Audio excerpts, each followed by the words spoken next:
നമസ്കാരം. കളിച്ച് ഇപ്പോൾ നേതാവിന്റെ കളി കൂടിയിരിക്കുകയാണ്. ആരോട് എന്ത് എപ്പോൾ പറയണമെന്ന് ഒരു വകതിരിവും നേതാവിനില്ല. അതേസമയം പ്രതിപക്ഷ നേതാവ് രാഹുൽ ഗാന്ധി ഇപ്പോൾ എവിടെ പോയാലും പണികൾ കിട്ടുന്ന അവസ്ഥയുമാണ്. ഏത് പരിപാടിക്ക് പങ്കെടുത്താലും ഘോര പ്രസംഗങ്ങളൊക്കെ നടത്തും. പക്ഷേ അതൊക്കെ തിരിച്ച് എട്ടിന്റെ പണിയുമാകും. പൊതുവെ വകതിരിവില്ലാത്ത നേതാവാണ് രാഹുൽ എന്ന വിലയിരുത്തലും ഉണ്ട്. ഇപ്പോഴിതാ ഇതുപോലൊരു സംഭവമാണ് ഉണ്ടായത്. വിദ്യാഭ്യാസ മേഖലയിലെ RSS കൈകടത്തലിനെതിരെ മുന്നറിയിപ്പുമായി ലോക്സഭാ പ്രതിപക്ഷ നേതാവ് രാഹുൽ ഗാന്ധി രംഗത്തെത്തിയിരുന്നു.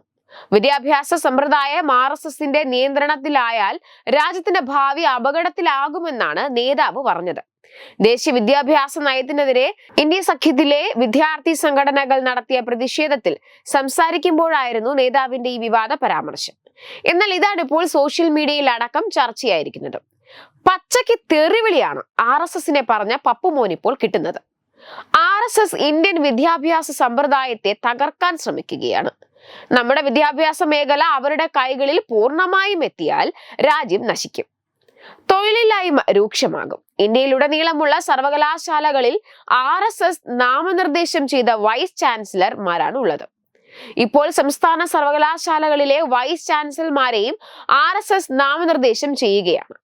രാജ്യത്തെ ഏറ്റവും വലിയ പ്രശ്നം തൊഴിലില്ലായ്മയാണ്. കുറച്ചു ദിവസങ്ങൾക്ക് മുൻപ് പ്രധാനമന്ത്രി കുംഭമേളയെ കുറിച്ച് പാർലമെന്റിൽ സംസാരിച്ചു.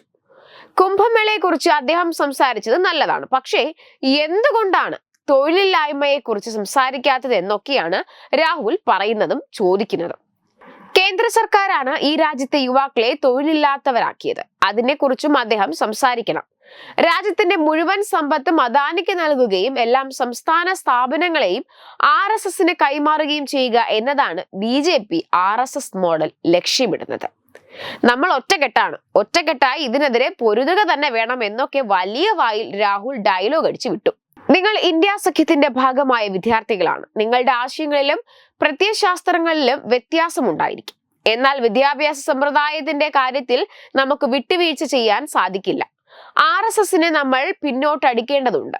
ഒരു ചരിത്രം, ഒരു പാരമ്പര്യം, ഒരു ഭാഷ എന്നത് രാജ്യത്ത് അടിച്ചേൽപ്പിക്കാനുള്ള RSSന്റെ അജണ്ടയുടെ ഭാഗമാണ് UGDയുടെ കരട്. ഇതൊക്കെയാണ് നേതാവ് പറഞ്ഞത്. എന്നാൽ കേന്ദ്ര സർക്കാരിനെയും RSSനെയും വെല്ലുവിളിച്ച രാഹുലിന് ഇപ്പോൾ കൃത്യമായി മറുപടി കിട്ടി. വർഗീയവാദി കളിക്കുന്നത് രാഹുൽ ഗാന്ധിയാണ്. ലോക നേതാക്കളെല്ലാം പങ്കെടുത്ത ഉത്സവം തന്നെയായിരുന്നു പ്രയാഗ്രാജിലെ മഹാകുംഭമേള. എന്നാൽ എന്തുകൊണ്ട് ഇപ്പോൾ ഘോര സംസാരിക്കുന്ന നേതാവ് മാത്രം പങ്കെടുത്തില്ല എന്ന് സോഷ്യൽ മീഡിയയിൽ ചോദ്യങ്ങൾ ഉയരുകയാണ്. അതേസമയം പലപ്പോഴും ഇഫ്താർ വിരുന്നുകളിൽ നേതാവ് പങ്കെടുത്തിട്ടുണ്ടല്ലോ എന്നും പലരും ചോദിക്കുന്നു. ഇങ്ങനെ വർഗീയവാദിയായി മാറിക്കൊണ്ടിരിക്കുന്ന പപ്പുമോന് RSSനെ ചോദ്യം ചെയ്യാൻ എന്ത് യോഗ്യത ഉണ്ടെന്ന് ആരെങ്കിലും ചോദിച്ചാൽ അതിൽ തെറ്റില്ല. എന്തായാലും ഇപ്പോൾ വൻ വിവാദങ്ങൾക്ക് വഴിവെച്ചിരിക്കുകയാണ് രാഹുൽ ഗാന്ധിയുടെ ഈ വിവാദ പരാമർശം. വെബ് ഡെസ്ക് തത്തുമൈ news. Branding partner Edubix online executive education. Focus physiotherapy centre Pattom. Unnat engineering Gujarat. തീർത്ഥയാത്ര.com. Iron build Gujarat. PRS hospital Killipalam Thiruvananthapuram. 5 തലമുറകളായി നിങ്ങൾക്കൊപ്പം. തുമ്പമൺ ശ്രീ വടക്കുംനാഥൻ ക്ഷേത്രം അമ്പലക്കടവ് പത്തനംതിട്ട. ശ്രീമദ് സ്കന്ദപുരാണ മഹാസത്രം 2025 മെയ് 11 മുതൽ 18 വരെ. ബ്രഹ്മശ്രീ മുംബൈ ചന്ദ്രശേഖര ശർമ്മയുടെ മുഖ്യ കാർമ്മികത്വത്തിൽ മഹാഗണപതി ഹോമം, സ്കന്ദപുരാണ പാരായണം, മഹത് പ്രഭാഷണങ്ങൾ, പൂജഹോമാദികൾ, കലാസാംസ്കാരിക പരിപാടികൾ. സത്രയജ്ഞ കർമ്മങ്ങളിലേക്ക് എല്ലാ ഭക്തജനങ്ങളുടെയും സാന്നിധ്യവും സഹകരണവും സാദരം അഭ്യർത്ഥിക്കുന്നു. മഹാസത്രവേദിയിൽ മെയ് 18 പഴനി അരുൾമിക ദണ്ഡായുധപാണി സ്വാമി ദേവസ്ഥാന അർച്ചക സ്ഥാനികർ ശ്രീസെൽവ സുബ്രഹ്മണ്യ ശിവശാരിയാരുടെ മുഖ്യ കാർമ്മികത്വത്തിൽ നടക്കുന്ന അതിശ്രേഷ്ഠവും സർവൈശ്വര്യദായകവുമായ സ്കന്ദഹോമം.